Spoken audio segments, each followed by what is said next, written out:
এটা বলা বাহুল্য। এবং সেটা আপনি দেখুন যে এখন যে নতুন সরকার এসেছে, আমরা হয়তো আগামীতেও দেখব যে অনেক সাংবাদিক বিএনপি সাংবাদিক হয়ে যাচ্ছেন।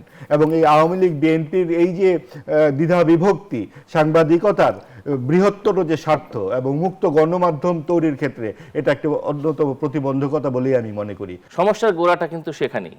আপনি দেখবেন যে সবচেয়ে বেশি ভালনারেবল গ্রুপ কারা, সবচেয়ে বেশি ভালনারেবল হলো কিন্তু গণমাধ্যম কর্মীরা। মাঠ পর্যায়ে তারা যখন কাজ করতে যান, সেই কাজ করতে যাওয়ার ক্ষেত্রে যারা বিশেষ করে অনুসন্ধানী প্রতিবেদন করেন, তাদের যে ঝুঁকি, সেই ঝুঁকিকে কখনোই আমি দেখি নাই যে রাষ্ট্র সেভাবে আমলে নিয়েছে। বরং জীবনের ঝুঁকি নিয়েই কিন্তু গণমাধ্যম কর্মীরা অনেক স্পর্শকাতর ইভেন্ট কাভার করেছে এবং অনেকে প্রাণও দিয়েছে। এবং শুধু তাই নয়, কর্পোরেট স্বার্থের বলি হয়েছে অনেক সাংবাদিক এবং অনেক গণমাধ্যম কর্মী। তো যিনি ঝাড়ু দিতে চান তিনি মন্ত্রী হয়ে যান, এবং সেটাই কিন্তু পরবর্তীতে ধারাবাহিকভাবে চলে এসেছে। আজ ৩ মে বিশ্ব মুক্ত গণমাধ্যম দিবস। এবারের প্রতিপাদ্য শান্তিপূর্ণ ভবিষ্যৎ গঠনে মানবাধিকার, উন্নয়ন ও নিরাপত্তার জন্য সংবাদপত্রের স্বাধীনতার প্রসার। শুনতে আশাবাদী মনে হলেও বাস্তবতা অনেক ক্ষেত্রে ভিন্ন চিত্র তুলে ধরছে। রিপোর্টার্স উইদাউট বর্ডার্সের সর্বশেষ সূচক বলছে ১৮০ দেশের মধ্যে বাংলাদেশের অবস্থান এখন ১৫২তম। বিশ্ব মুক্ত গণমাধ্যম দিবসে যখন গণমাধ্যমের স্বাধীনতা সূচকে বাংলাদেশের পিছিয়ে যাওয়ার খবর আসছে, ঠিক তখনই রাজনৈতিক অঙ্গনে বিরাজ করছে অস্থিরতা। সংস্কারবিহীন সংসদের প্রথম অধিবেশন ব্যর্থ বলে মন্তব্য করেছেন বিরোধী দলীয় চিফ হুইপ নাহিদ ইসলাম। স্বরাষ্ট্রমন্ত্রীর একটি বক্তব্যকে ঘিরে সংসদ সদস্য হাসনাত আবদুল্লাহর সরাসরি আক্রমণ, সরকার ভণ্ডামি করছে। তিনি প্রশ্ন রেখেছেন, আসলে কার ইশারায় চলছে সরকার? সোমিনি গভর্নমেন্ট বা ছায়া সরকারের যে বিতর্ক হাসনাত আবদুল্লাহ উস্কে দিয়েছেন, তার সত্যতা কতটুকু? অন্যদিকে বিএনপি মহাসচিব মির্জা ফখরুল ইসলাম আলমগীর বলছেন, সংস্কারের জনক বিএনপি, কিন্তু রাজনৈতিক স্বার্থে যেন জুলাই সনদকে ব্যবহার করা না হয়। মোটা দাগে এই বিষয়গুলো আজকের আলোচনায় আনতে চাই। দর্শক, আমি ফাইরাজ জুই সবাইকে আমন্ত্রণ জানিয়ে শুরু করছি নিউজ 24 এর নিয়মিত আয়োজন জনতন্ত্র গণতন্ত্র। নিবেদন করছে আড়াই সিল স্টিল। আজকের আলোচনা এগিয়ে নিতে স্টুডিওতে আছেন দুজন সম্মানিত অতিথি। চলুন একে একে পরিচিত হই। আছেন হাসান তারিক চৌধুরী, অ্যাডভোকেট, সুপ্রিম কোর্ট। শেষ সঙ্গে আরও আছেন মাহবুব আজিজ, সিনিয়র সাংবাদিক। শুভেচ্ছা। দুজনকে স্বাগত জানাচ্ছি আজকের আলোচনায়। জনাব মাহবুব আজিজ, আপনাকে দিয়ে আলোচনাটা শুরু করতে চাই। শুরুতেই বলছিলাম বিশ্ব মুক্ত গণমাধ্যম দিবস আজ, এবং এবারের প্রতিপাদ্য আমরা দেখছি শান্তিপূর্ণ ভবিষ্যৎ গঠনে মানবাধিকার, উন্নয়ন ও নিরাপত্তার জন্য সংবাদপত্রের স্বাধীনতার প্রসার। রিপোর্টার্স উইদাউট বর্ডার্সের সবশেষ সূচক বলছে ১৮০ দেশের মধ্যে বাংলাদেশের অবস্থান এখন ১৫২তম। এই যে অবনমন, এটি কি শুধুই পরিসংখ্যান নাকি বাস্তব সংকটের এক ধরনের প্রতিফলন? ধন্যবাদ, শুভেচ্ছা সবাইকে। দেখুন, যেই সূচকটি আপনি বললেন তা বাংলাদেশের গণমাধ্যমের তো যেই বর্তমান অবস্থা তার ইঙ্গিত যেমন করে, সে একইভাবে সাম্প্রতিক অতীতে যেই ঘটনাগুলো ঘটে গেছে তারই ধারাবাহিকতা। যেই ১৫-১৬ বছরের স্বৈরাচারী শাসনের অবসান ঘটল ২৪-এর গণ অভ্যুত্থানে, তার মাধ্যমে কিন্তু আমাদের অনেক প্রত্যাশা তৈরি হয়েছে গণতন্ত্রের প্রতি, যেমন সংসদীয় গণতন্ত্রের প্রতি, যেমন একই সাথে কিন্তু গণমাধ্যমেরও যে স্বাধীনতা, গণমাধ্যমের দায়িত্ববোধ ইত্যাদি আমাদের সামনে নতুনভাবে উপস্থাপিত হচ্ছে। কিন্তু এটাও সত্য যে যেই জগদ্দল পাথর আমাদের উপরে চেপে বসেছিল, সে মানুষের উপরে স্বৈরাচারী শাসন চেপে বসেছিল, কর্তৃত্ববাদ চেপে বসেছিল, সেইটারই ধারাবাহিকতা কিন্তু গণমাধ্যমেরও টুটি চেপে ধরা হয়েছিল। গণমাধ্যম সেখানে স্বাধীন ছিল না। আওয়ামী লীগের যেই স্বৈরাচারী শাসন চলেছে সেখানে স্বাধীন ছিল না।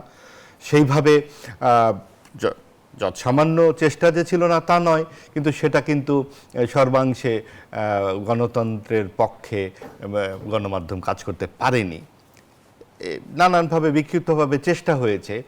এটাও সত্য যে আওয়ামী লীগ যে ফ্যাসিস্ট হয়ে উঠলো এটা লোকে জানলো কী করে?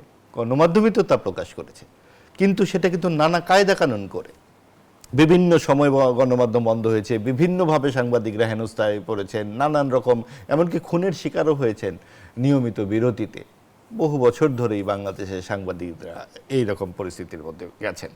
এরপরে আসলে অন্তর্বর্তীকালীন সরকারের এই ১৮ মাসের যেই মব সন্ত্রাস যদি আমরা বলি এক কথায়, সেইখানে কিন্তু একটি বড় ধরনের আক্রমণ এসেছে সাংবাদিকদের উপরে।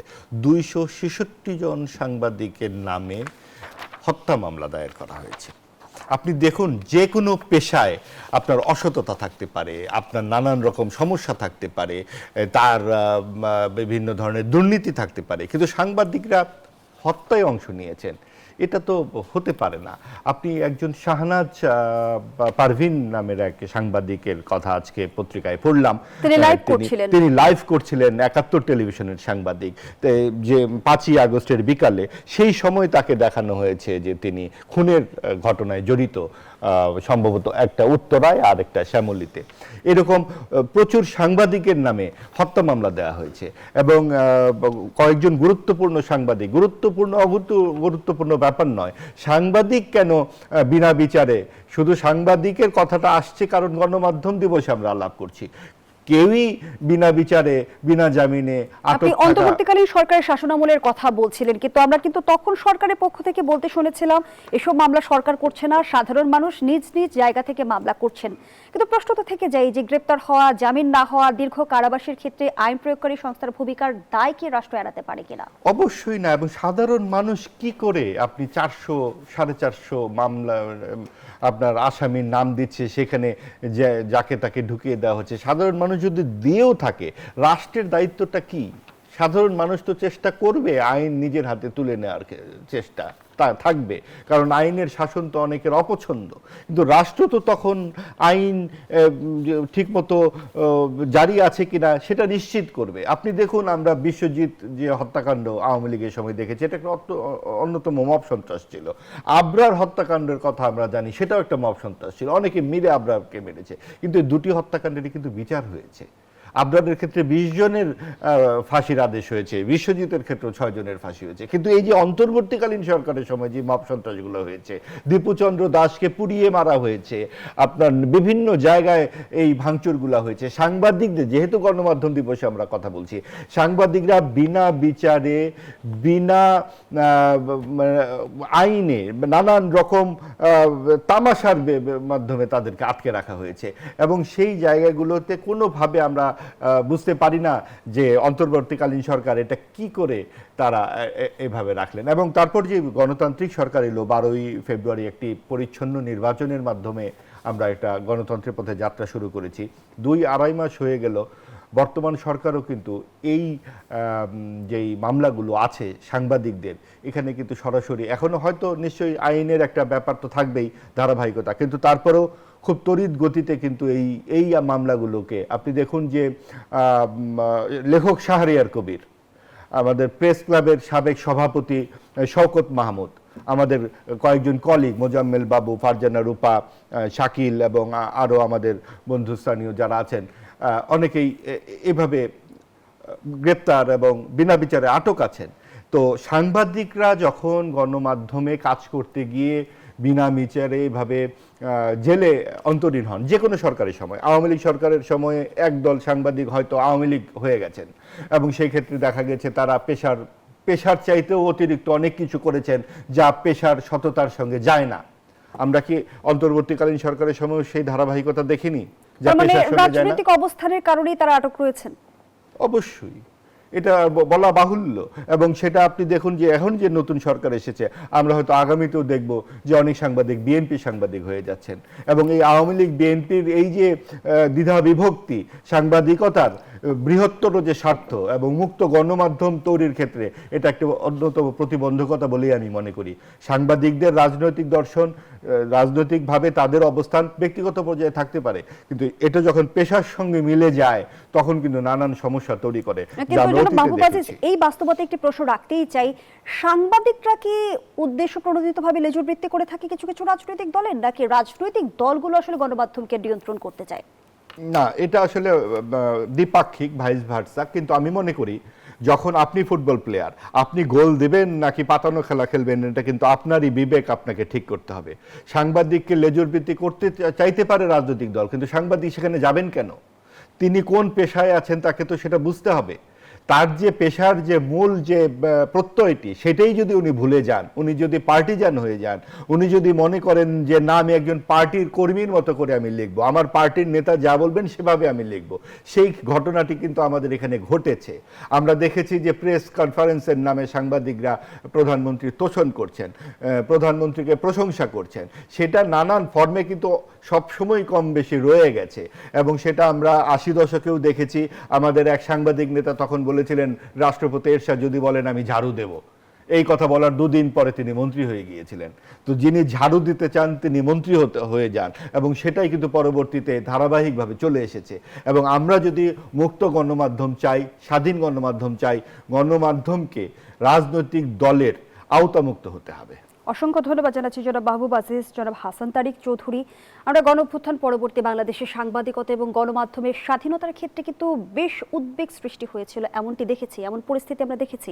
সংবাদপত্রের অফিসে হামলা, শত শত সাংবাদিকদের বিরুদ্ধে মামলা এবং 3 দফায় সাংবাদিকদের প্রেস অ্যাক্রিডিটেশন কার্ড বাতিলের কারণে কিন্তু জটিল পরিস্থিতি সৃষ্টি হয়েছিল।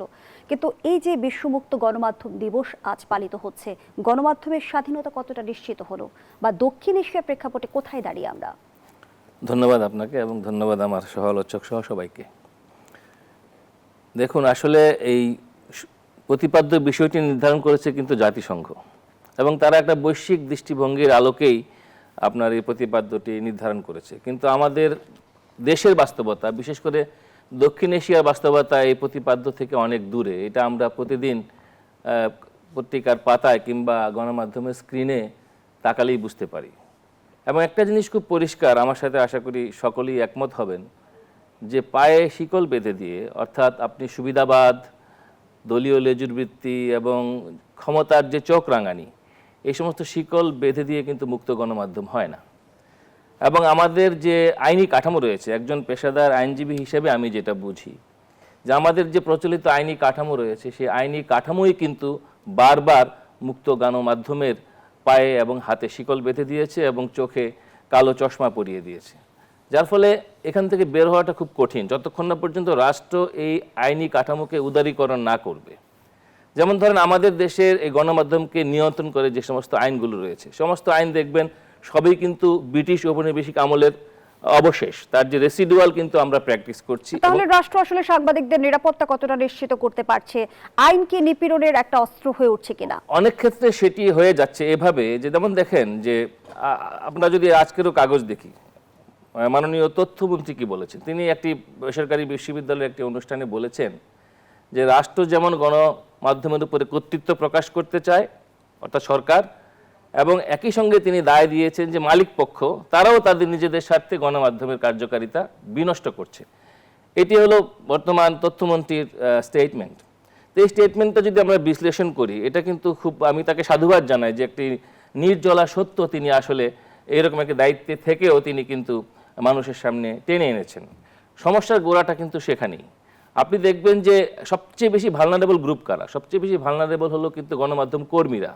যেমন তাদের পেশাগত নিরাপত্তা, তাদের জীবন জীবিকার নিরাপত্তা, এবং মাঠ পর্যায়ে তারা যখন কাজ করতে যান, সেই কাজ করতে যাওয়ার ক্ষেত্রে যারা বিশেষ করে অনুসন্ধানী প্রতিবেদন করেন, তাদের যে ঝুঁকি, সেই ঝুঁকিকে কখনোই আমি দেখি নাই যে রাষ্ট্র সেভাবে আমলে নিয়েছে।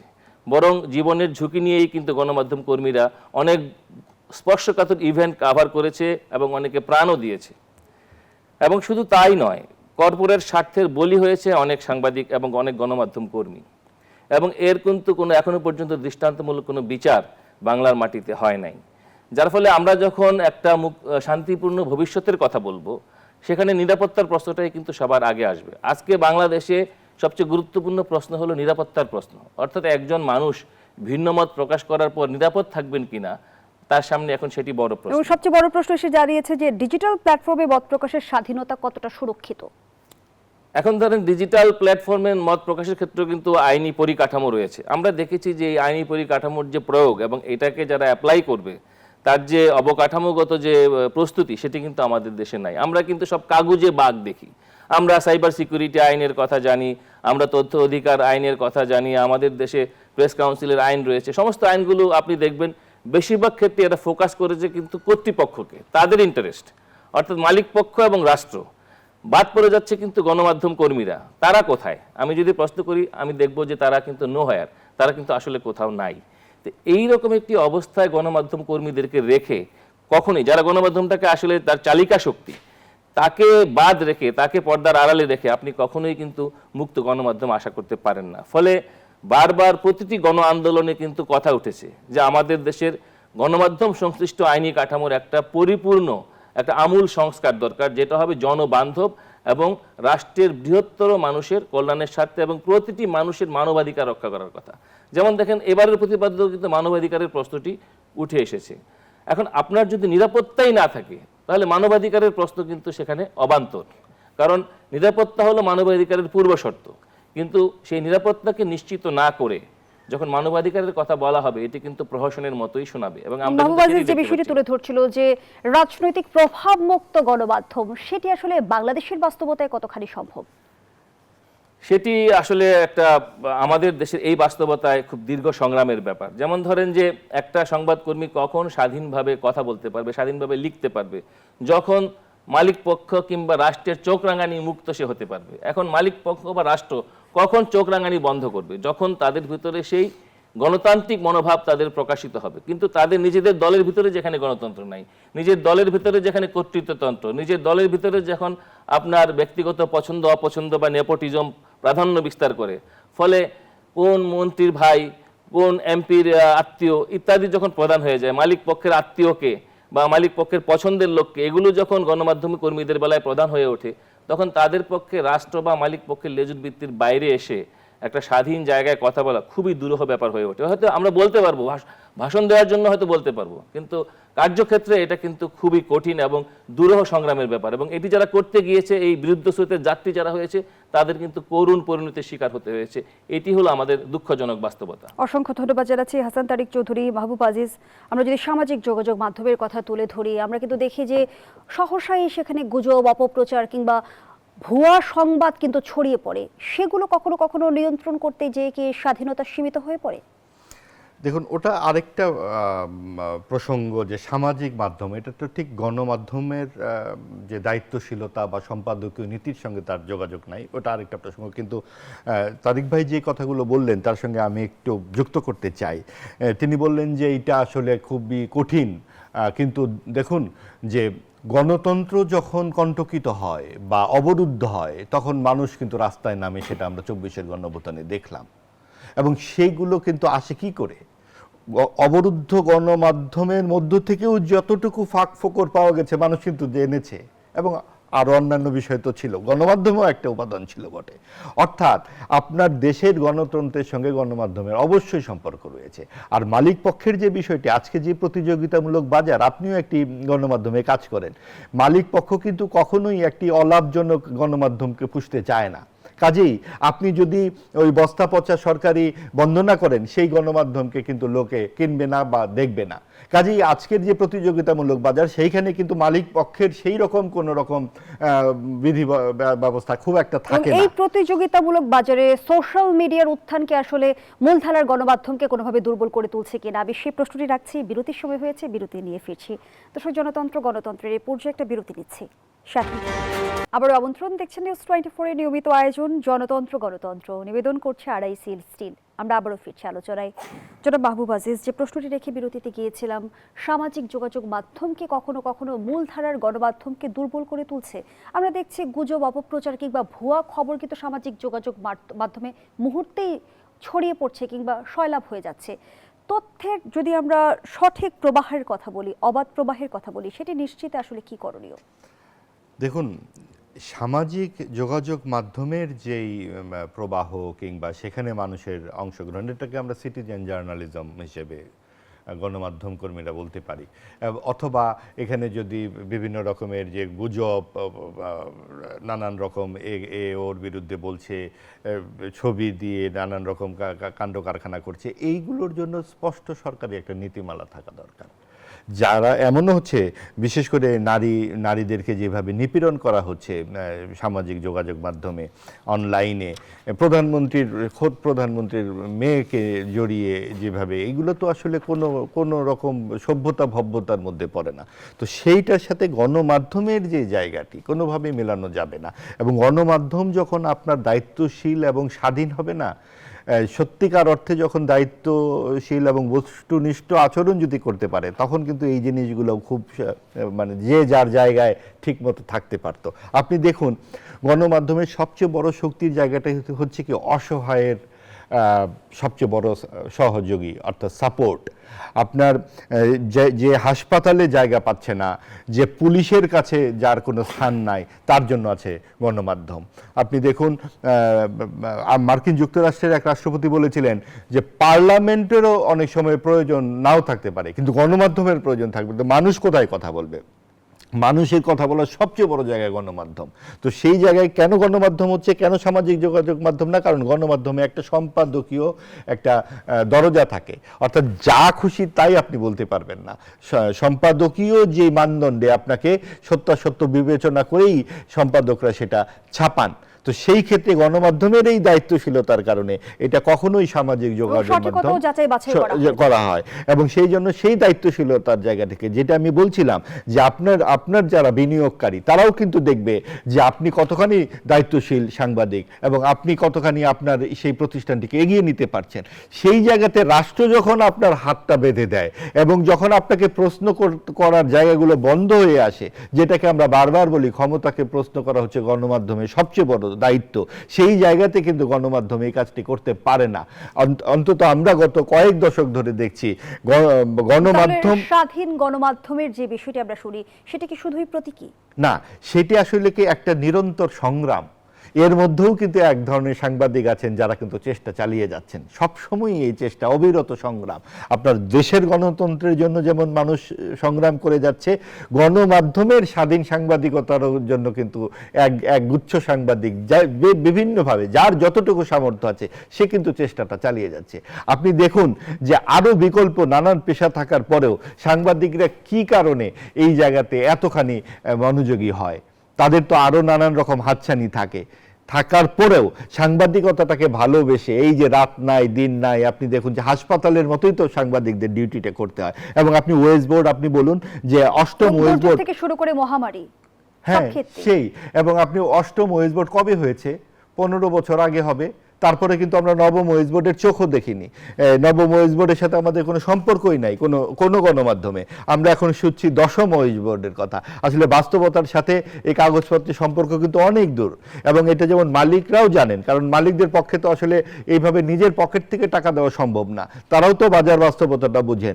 দেশের আর্থিক পরিস্থিতির সাথেও গণমাধ্যমের আর্থিক পরিস্থিতির তো একটা সঙ্গতি থাকে, এবং সেই ক্ষেত্রে আপনি দেখুন গণমাধ্যমের যে বিস্তারের ব্যাপারগুলো, সেই জায়গায় কাগজের দাম, অন্যান্য অনেক কিছু যেভাবে বেড়ে গেছে, ইলেকট্রনিক মিডিয়ার এক ধরনের প্রসার আমরা দেখতে পাচ্ছি। কিন্তু আপনি যদি প্রিন্ট মিডিয়ার কথা বলেন, সেইখানে যেই সমস্ত জিনিসপত্রের দাম যেভাবে বেড়েছে, সেখানে যেভাবে ট্যাক্স এসেছে, সেই ক্ষেত্রে কিন্তু একটা সত্যিকার অর্থে একটা বড় গণমাধ্যম চালাতে এখন প্রচুর বিনিয়োগ করতে হয়। রাষ্ট্রের দায়বদ্ধতা কতটুকু? রাষ্ট্র আসলে এই ধরনের গণমাধ্যমের ক্ষেত্রে দায়বদ্ধতা একটি হতে পারে যে তাকে স্বাধীনভাবে কাজ করতে দেওয়া, এছাড়া কোনো দায়বদ্ধতার আর কিছু নাই। এবং আটকে না দেওয়া, অর্থাৎ ট্যাক্সগুলো কিছু কিছু জায়গায় রেয়াত দেয়া, কারণ এই জায়গাগুলো কিন্তু মানুষের মানসিক বিকাশে কাজ করে। গণমাধ্যম হচ্ছে একটা দেশের সত্যিকার শক্তিশালী গণমাধ্যম ওই দেশ কতখানি গণতান্ত্রিক, কতখানি রুচিশীল, কতখানি মননশীল, তার কিন্তু একটা সূচক। কাজেই সরকার যদি সেই জায়গাগুলোতে কিছুটা যত্নশীল হতো, বরং আমরা দেখতে পাই গণমাধ্যমকে আটকে রাখবার জন্য বিজ্ঞাপন নিয়ন্ত্রণ করে সরকার। আপনি যদি সরকারের না হন, আপনি বিজ্ঞাপন পাবেন না।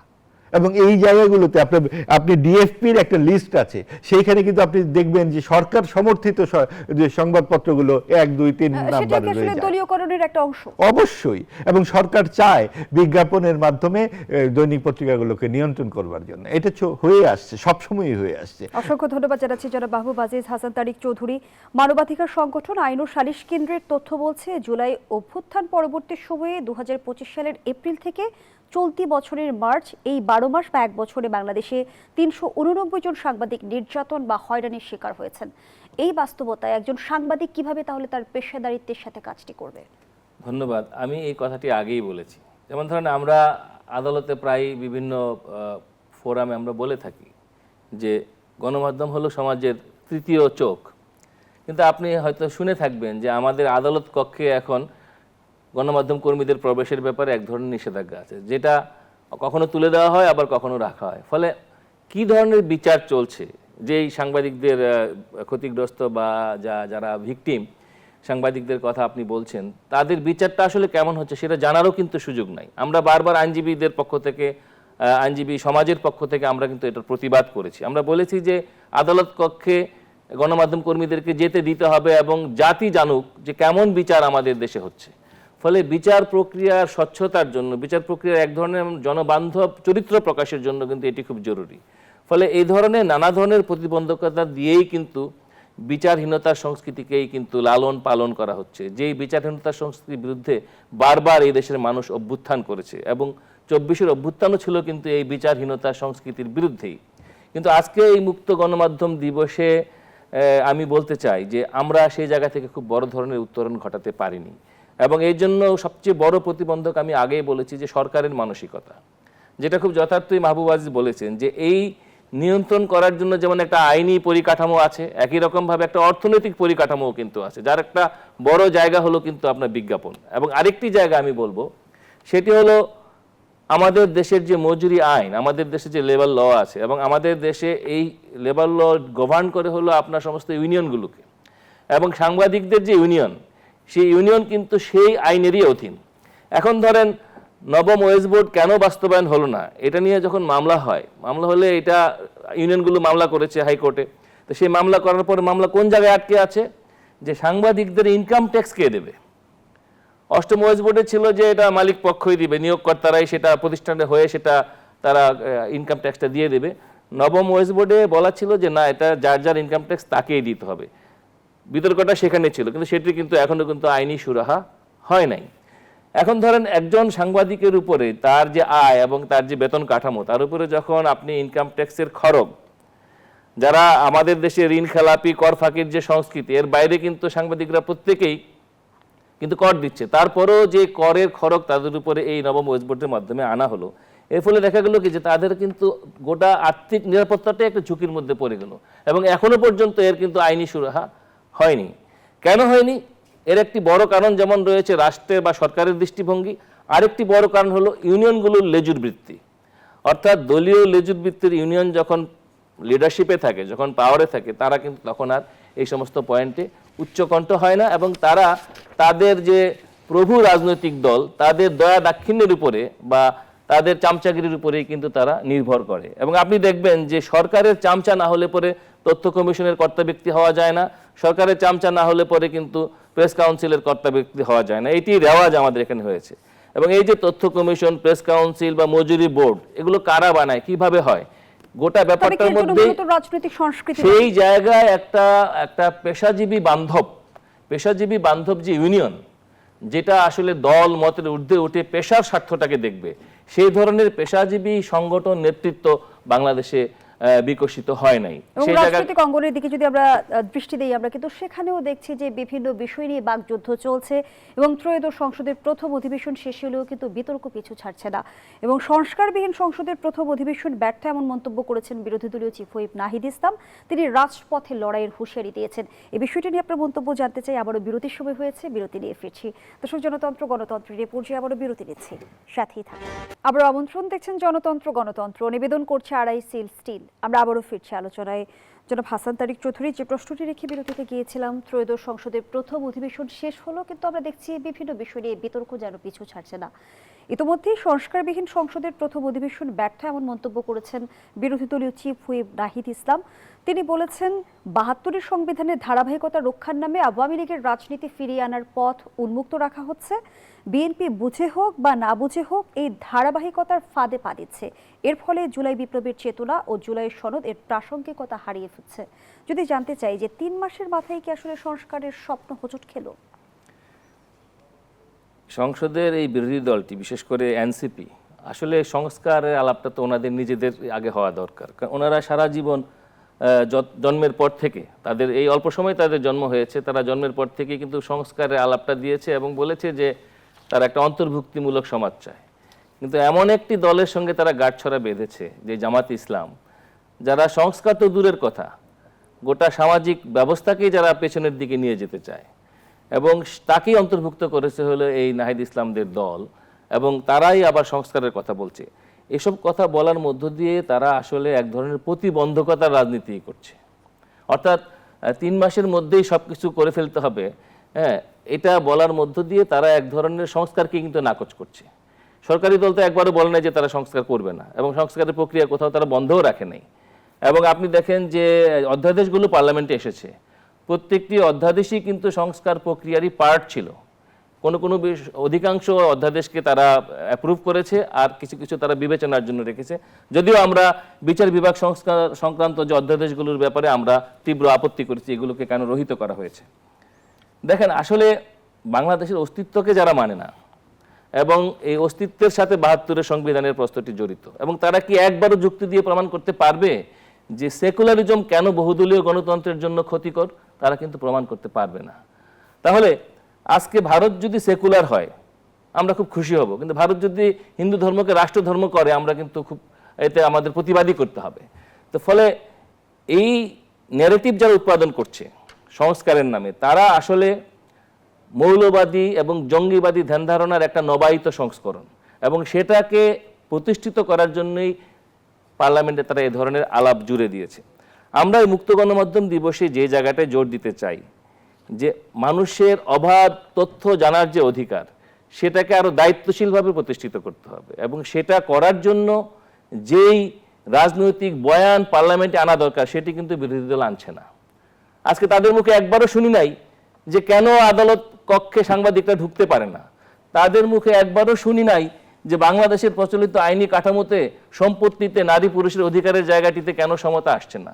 তাদের মুখে একবারও শুনি নাই যে কেন বাংলাদেশে আউল বাউল ফকিররা তাদের এই সংস্কৃতিকে আইনি সুরক্ষার মাধ্যমে তারা রক্ষা করতে পারবে না। তাদের মুখে কিন্তু এই অন্তর্ভুক্তির আলাপটি শোনা যায়নি, অথচ তাদের মুখেই কিন্তু আবার সংস্কারের বড় গলা আমরা শুনতে পাই। এই যে দ্বিচারিতা, এই দ্বিচারিতা বাংলাদেশের রাজনীতির অন্তঃসার শূন্যতাকে আবারও কিন্তু প্রমাণ করে। অসংখ্য ধন্যবাদ জানাচ্ছি জনাব হাসান তারিক চৌধুরী। মাহবুব আজিজ, সংসদে দাঁড়িয়ে স্বরাষ্ট্রমন্ত্রী জাতির সামনে ভণ্ডামি প্রকাশ করেছেন এমন মন্তব্য করেছেন সংসদ সদস্য হাসনাত আব্দুল্লাহ। আমরা এর আগে স্বরাষ্ট্রমন্ত্রীকে বলতে শুনেছিলাম যে নির্বাচন আদায়ের জন্য আপোষ করে জুলাই সনদে স্বাক্ষর করেছেন। এই বিষয়টি নিয়ে আপনার মন্তব্য জানতে চাই শুরুতেই। সেই সঙ্গে হাসনাত আব্দুল্লাহ আরও একটি বিষয় ইঙ্গিত করেছেন যে হাসিনার সময় অন্তত বোঝা যেত দিন শেষে সিদ্ধান্তটা কে নেয়, সরকারের এখন অনেক মুড সুইং হয়, এবং সো মেনি গভর্নমেন্ট মানে আমি নিশ্চিত না, খুব শীঘ্রই হয়তো বলা যাবে যে আমাদের প্রাইম মিনিস্টারকে ভুল বোঝানো হচ্ছে। এই ভুলটা আসলে বোঝায় কারা? এখানে অনেক ধরনের ফ্রিঞ্জ এলিমেন্ট আছে। আসলে কথা তো অনেক কিছুই বলা যায়, এবং এই কথাগুলোর সারবস্তু যদি খুঁজতে হয়, যেটা তারিক ভাই খুব ভালো বললেন, যে তারা যে এত সংস্কার করছে, এই যে মার্কিন যুক্তরাষ্ট্রের সঙ্গে চুক্তি নিয়ে একটি কথা বলে না কেন বিরোধী দল? তারা এই যে 12ই মার্চ থেকে যে সংসদটা শুরু হলো, একটিবার বলেছে 9 তারিখে কেন চুক্তি করতে হলো অন্তর্বর্তী সরকারের? একটিবার বলেছে এই যে হামে যে শিশুরা মারা গেল, এই এর বিচার দাবি করেছে তারা, কেন টিকা দেওয়া হয়নি? শেখ হাসিনার বিরুদ্ধে যে বলা হচ্ছে যে গুলি করেছে হেলিকপ্টার দিয়ে, সেটা নিয়ে সারা দেশের মানুষ এত আবেগী, সত্যিকার অর্থে ইতিবাচক অর্থেই আবেগী। তো এতগুলো শিশু মারা গেল, মানুষ আবেগী নয়? সে আবেগটা প্রকাশ করবে তো রাজনৈতিক ব্যক্তিরা। কোথায় তাদের আবেগ? তারা এই শিশু হত্যা নিয়ে কথা বলে না। তারা মার্কিন যুক্তরাষ্ট্রের সাথে আমাদের নাকি আলু পটলও কিনতে হবে মার্কিন যুক্তরাষ্ট্রের কাছ থেকে, তো সেইটার কি বিহিত হবে? আমরা কি হাঁস মুরগিও খাবো আমেরিকার থেকে এনে? এবং এই যে পরিস্থিতিটা দাঁড়াচ্ছে, সেই ক্ষেত্রে তাদের কোনো আলাপ নাই। সংস্কার কি শুধুমাত্র কে কয় বছর ক্ষমতায় থাকবে এটাই সংস্কার? নারী সংস্কার নিয়ে কথা কোথায়?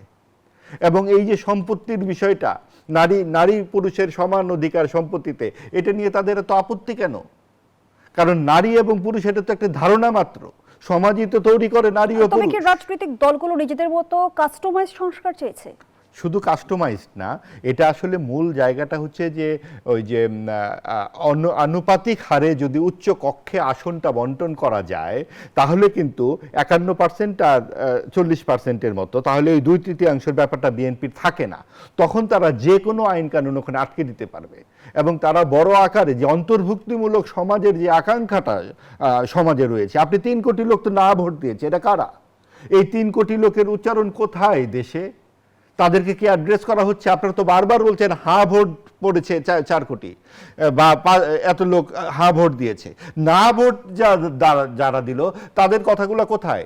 তারা কি কিন্তু সংসদ সদস্যদের উচ্চকক্ষে আসন বন্টন যদি পিআর পদ্ধতিতে হয় বা সংখ্যানুপাতিক পদ্ধতিতেই হয়, এবং আমরা দেখলাম যে গাড়ির দাবি করা হচ্ছে, সে সঙ্গে পরিদর্শন কক্ষ, এগুলো তো আসলে জনগণের কি সুবিধা হচ্ছে? সেই জনগণের সুবিধা নিয়ে তো আসলে এখন কোনো চিন্তাই হচ্ছে না। জনগণের সুবিধা হলে তো প্রথম আলাপটা হতো যে মৌলিক অধিকার কি এখানে নিশ্চিত, আমাদেরকে এখানে অন্ন বস্ত্র খাদ্য বাসস্থানের ব্যাপারে আলাপ হয়েছে, আমাদের এখানে কি স্বাস্থ্য খাতের যে পরিস্থিতি এটা নিয়ে আলাপ হয়েছে, আমাদের এখানে যে বৈষম্য বিরোধী আন্দোলন নিয়ে এত কিছু ঘটে গেল, এই বৈষম্য নিয়ে কোনো আন্দোলন কথা হয়েছে? এমনকি যে জুলাই আহত নিহতদেরকে নিয়ে সংসদে তারা কি আলাপ করেছেন? তারা তো আলাপ করেছেন নিজেদের গাড়ি নিয়ে, নিজেদের কক্ষ নিয়ে। যেহেতু তারা এক ধরনের অন্তর্বর্তীকালীন সরকারের এক ধরনের প্রেসক্রিপশনে এসেছেন, এক ধরনের প্রশ্রয়ে এসেছেন, তারা তো গ্রামই চেনেন না বলেই তাদের ওখানে কক্ষ লাগে। তারা তো ঢাকা বিশ্ববিদ্যালয় থেকে পাশ করে সরাসরি এমপি হয়ে বসেছেন। তাদের তো মাঠ থেকে তো তাদেরকে নির্বাচিত হন নাই বলেই তাদের ওখানে কক্ষ লাগছে, তাদের গাড়ি লাগছে ওখানে যেতে। তারা তো গ্রামগঞ্জ চেনেন না। তো কাজেই এখন এক সরকার তাদেরকে এমপি বানিয়ে দিয়ে গেছেন, আরেক সরকার এখন তাদের গ্রাম চেনাবেন, এবং এই হচ্ছে আমোদ আহ্লাদের একটি সংসদ আমরা দেখতে পাচ্ছি, একটি প্রীতির সংসদ আমরা দেখতে পাচ্ছি। আর এই প্রীতির যে সম্মিলন, সেইখানে এই সমস্ত তরুণ ছেলেরা যা বলছে, তরুণ এমপিরা যা বলছেন, তা অনেকটাই তাদের মাঠ গরম করবার কথা। এই সমস্ত ভণ্ডামি বলা, অমুক তমুক যা বলা, এগুলো কিছুই না। কারণ আমরা যদি ভণ্ডামিই খুঁজতে যাই তাহলে তো খুঁজতে হবে, ভাই আপনারা না বলেছিলেন আমরা নিজেদের জন্য কিছু চাইবো না, আমার পরিবার কিছু চাইবো না, তাহলে আপনি গাড়ি চাচ্ছেন কেন? আপনি কক্ষ চাচ্ছেন কেন? আপনার এই কক্ষের বিনিময়ে আমাদের যে উপজেলা পরিষদ বা স্থানীয় সরকার ভেঙে পড়ে যাবে, এবং সেইখানে যদি এমপি সাহেব স্বয়ং গিয়ে উপস্থিত হয় তাহলে কি আর স্থানীয় সরকার বলে কিছু থাকবে? আমরা যখন দেখতে চাই যে আমরা যখন আওয়ামী লীগের সময় কেন মানুষের এত দম বন্ধ হয়ে গেল, কারণ আওয়ামী লীগের বিরোধিতা করলে বলা হতো এ জামাত বিএনপি, এখন তাদের বিরোধিতা করলে বলা হয় এ আওয়ামী লীগ। অর্থাৎ সেই বিভাজিত সংস্কৃতি আমরা দেখতে পাচ্ছি। আমরা যে গণমাধ্যম নিয়ে এত কথা বলছিলাম, গণমাধ্যমেরও কিন্তু মূল সংকট এই বিভাজিত সংস্কৃতি। কেউ আওয়ামী লীগের সাংবাদিক, কেউ বিএনপির সাংবাদিক। ইউনিয়ন যদি একটি থাকতো, একদম সাংবাদিকদের স্বার্থ যদি অক্ষুণ্ণ রাখবার জন্য তারা যে কোনো দলমতের সবাই যদি একসাথে থাকতে পারতো, তাহলে কিন্তু আজকে ওয়েজ বোর্ডও বাস্তবায়িত হতো, আজকে পেশাদারিত্বও থাকতো, এবং এই ক্ষমতার চোখে চোখ রেখে আমরা কথাও বলতে পারতাম। একই সাথে রাজনীতির ক্ষেত্রে চৌধুরী, আমরা আমাদের আয়োজনের একেবারে শেষ পর্যায়ে। দর্শক, এখানেই শেষ করছি জনতন্ত্র গণতন্ত্রের আজকের আয়োজন। ধন্যবাদ এতক্ষণ আমাদের সাথে থাকার জন্য।